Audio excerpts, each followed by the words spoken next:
मैं आऊंगा। मैं आक्रमण किया। जनरल कुलकर्णी में हाथ उठा, लेकिन बड़ी खबरें आ रही है, 2-3 अपडेट देते हैं हमारी चर्चा के बीच में। खबर आ गई है इस बीच, कीव के मेयर ने कर्फ्यू का ऐलान कर दिया है कीव शहर के अंदर। ये अभी का ताज़ा डेवलपमेंट है।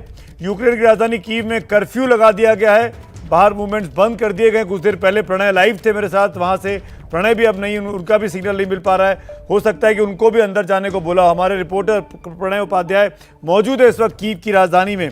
यूक्रेन के राष्ट्रपति ने कहा है कि रूसी सेना हमारे न्यूक्लियर प्लांट खत्म करना चाहती है, हमारे लोग लगातार मारे जा रहे हैं।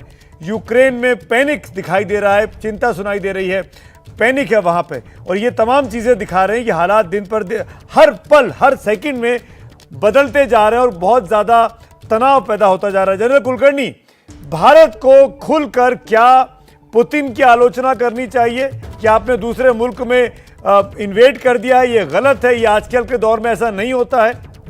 जो बात काजू साहब कह रहे थे, मैं सीधे लोडेड सवाल पूछ रहा हूं आपसे। मेरी तरफ से सुमित नहीं।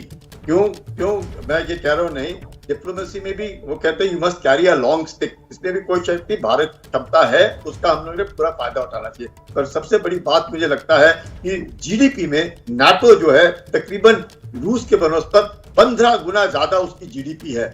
लेकिन जब बूट्स ऑन ग्राउंड की बात आती है, यूक्रेन के बरखिलाफ जो रूस ने अपनी सैन्य शक्ति लगा रखी है, आप यकीन नहीं मानेंगे कि यूक्रेन जो है उसके कोई क्षमता नहीं है। तो ऐसे माहौल में मुझे लगता है हम लोगों ने एक चीज सीखनी चाहिए कि बूट्स ऑन ग्राउंड होना भी उतना ही जरूरी है जितनी आपकी मैं कहूँगा अर्थव्यवस्था भी तगड़ी होनी चाहिए, बूट्स ऑन ग्राउंड भी होने चाहिए। सिर्फ अर्थव्यवस्था पे ही नाटो ने जोर दिया और आज की तारीख में नाटो सिर्फ आवाज दे रहा है, बोल रहा है करेंगे वो करेंगे, पर बूट्स ऑन ग्राउंड में नहीं होने के कारण नाटो बैकफुट के ऊपर है। पुतिन इसकी तैयारी तो सालों साल से कर रहे थे। एक आखिरी सवाल जनरल दयाल, क्विक कमेंट चाहूंगा मैं आपका, इसका अंत क्या देख रहे हैं आप? ये कितने दिन का कॉन्फ्लिक्ट है, कब तक चलेगा? क्या ये विश्व युद्ध की ओर जा रहा है या अगले कुछ दिनों में चीजें सेटलमेंट की ओर जाएंगी?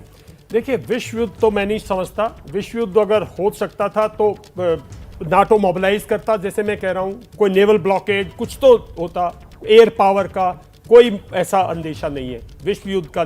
ये सिर्फ यूक्रेन और रशिया के बीच में कॉन्फ्लिक्ट रहेगा और मैं समझता हूं ये डिपेंड करेगा, अगर वो आज अगर जो रशिया की प्लान होगी वो कीव के एयरपोर्ट को कैप्चर करके उस पे फोर्सेस लैंड करके, बीएमडी वगैरह जो उनकी हैं, जो बीएमपीज वगैरह जैसी हैं, लैंड करके डायरेक्टली कीव को एड्रेस करेंगे। तो मैं समझता हूं ये सब डिपेंड करता है कि political leadership, military leadership Ukraine की कब दे देगी। उनकी आर्म फोर्सेस पीछे हट जाएंगी, बहुत वास्ट एरिया यूक्रेन का, बहुत टाउन्स हैं, ऐसी बात नहीं है। और ये एक्सपर्ट हैं, जैसे ये भी तो सोवियत यूनियन का पार्ट थे ना, लेनिनग्राड में, स्टालिनग्राड में, जैसे सेकेंड वर्ल्ड वॉर में लड़े। अगर इस तरह की कोई मंशा है तो ये लंबा खिंच सकता है, वरना मैं नहीं समझता कि इनमें अब दम है लड़ाई की। चलिए, बहुत बहुत शुक्रिया जनरल कुलकर्णी, जनरल दयाल और गुप्ता जी, आपका भी। और काजू साहब का संपर्क नहीं है लेकिन उनका भी शुक्रिया अगर वो सुन पा रहे हैं मुझे, थैंक यू सो मच। लेकिन ये बड़ी कवरेज एबीपी न्यूज़ पर लगातार जारी है। बहुत बड़ा खतरा है। आज भी करीब 15,000 से ज़्यादा भारतीय यूक्रेन में हैं। वहाँ उनकी चिंता हम सबको है। उनको सुरक्षित वापस निकाल कर लाना है, सरकार के लिए भी बहुत बड़ी चिंता की सबब है। सीसीएस की बैठक चल रही है, क्या फैसला सरकार लेती है, क्या पुतिन के साथ मोदी की मुलाकात होती है, बातचीत होती है, उस पर लगातार नजर बनी है।